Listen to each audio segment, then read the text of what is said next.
Welcome back, everyone. It's FNHusa57 here. We are back on Neverwinter on the Xbox One, and today I will be going over the patch notes for the new update that just released. This will be for June 16th, 2016, which, as you all can tell, is also the start of the Protector's Jubilee. I will do a separate video on that.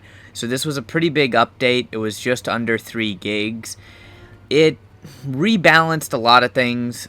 First off, you'll notice there's been some minor graphical tweaks as well as some balancing in smoothing out the game and making it run more effectively.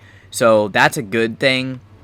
There's also been a lot of rebalancing on classes, and I will leave a link to the web page with the full patch notes because there's too many different powers to really go over to tell you exactly what they changed on everything.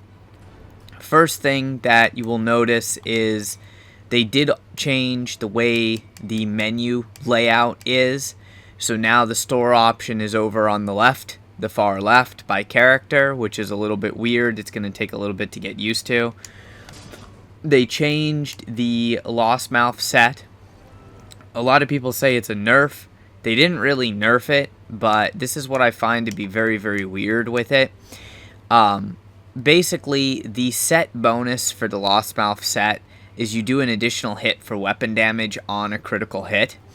And for a lot of people, it was broken, and it was scaling with damage buffs and even critting. Well, it never did that for me, so I never noticed it being broken, but they have fixed it to the point that it only does an additional hit for weapon damage.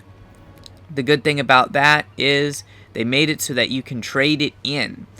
You have to remove, enchantments and everything, but basically you can go to the store and you can exchange, like say I have the Lost Mouth's Horn. I can exchange my Lost Mouth's Horn at the color level that it is now for whatever else I might want. Basically, I could exchange the horn for the Shard of Elindra's Crown, Tiamat's Orb, the Emblem of Seldarine, Eye of Lathander, Rod of Imperial Restraint, or the Black Ice Beholder. So basically, you can change your Lost Mouth set, one set per character. You can change it out to whatever set you want. So if you were using a set, you don't like what they did to it, you can go ahead and change that. Not sure how people feel on that. It's kind of mixed feelings, up in the air a little bit, but you can go ahead and read all about what they changed on the full website. In addition to that, they changed the leveling from 60 to 70.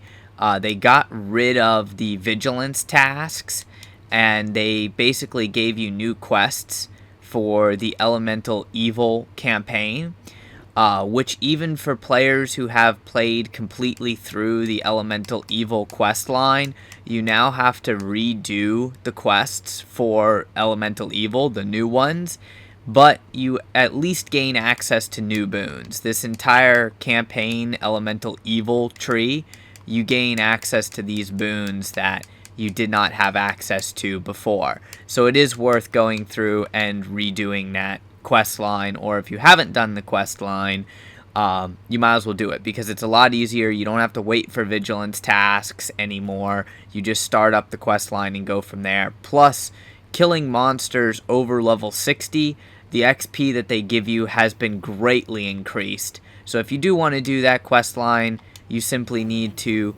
talk to the druid and, start off with running through that quest line. So that's what has been changed on that. Now, getting into some of the gameplay mechanics that have been changed, I'm not going to go ahead and log on to my cleric and show you because I already did the respec, but clerics pretty much, they didn't get really screwed over. I would say more all other characters were negatively affected by it because haste no longer applies instantly. Like, it doesn't give you your action points instantly. It gives you AP regeneration or action point regeneration over 5 seconds, and reapplying haste or Gift of Haste is the technical name for it, only refreshes the cooldown. So basically, it just extends the timer on the whole AP regeneration thing. In other words, no more instant dailies.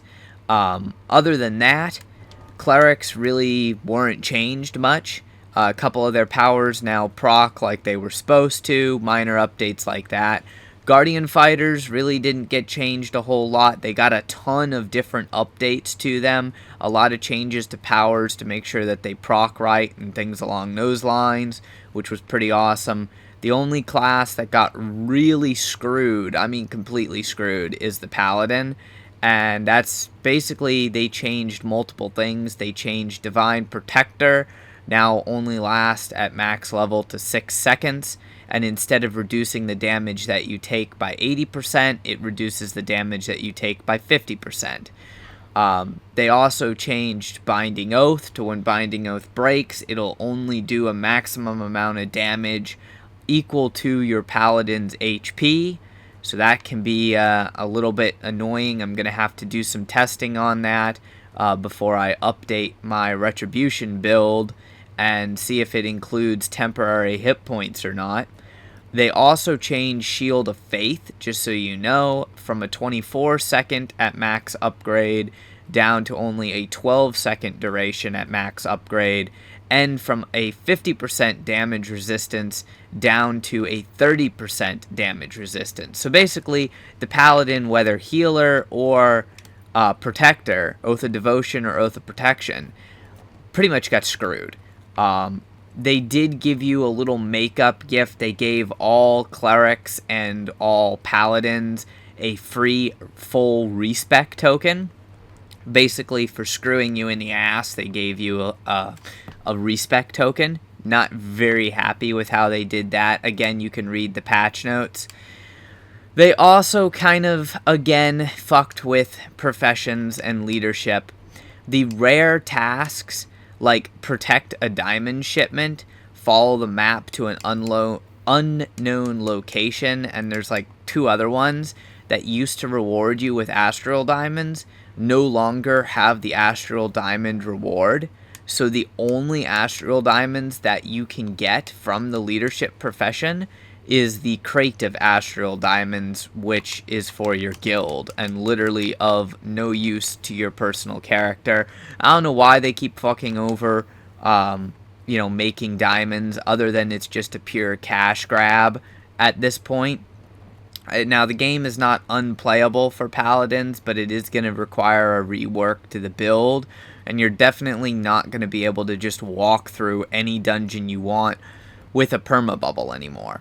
So it's going to be a little interesting. I'll do some videos, on the new Elemental Evil quest line. I'll do a video for the Protector's Jubilee because that's been changed, and a couple other little things. So hopefully you guys enjoy. Don't get too depressed with the updates. We'll figure out a new way to do it, and that'll just be the next way to go about farming and everything. Also, today being the first day of the Protector's Jubilee, something that you should know, there is a Blood Ruby available for you to claim for free, and for 7 days there is double refinement. So pretty nice event on that. Do me a huge favor, make sure you go ahead and smash the like button, share the video with all your friends, and subscribe for more content, as it greatly helps me out and increases the searchability of videos here on YouTube. Thanks for watching. I'll catch you all later in the actual Protector's Jubilee event.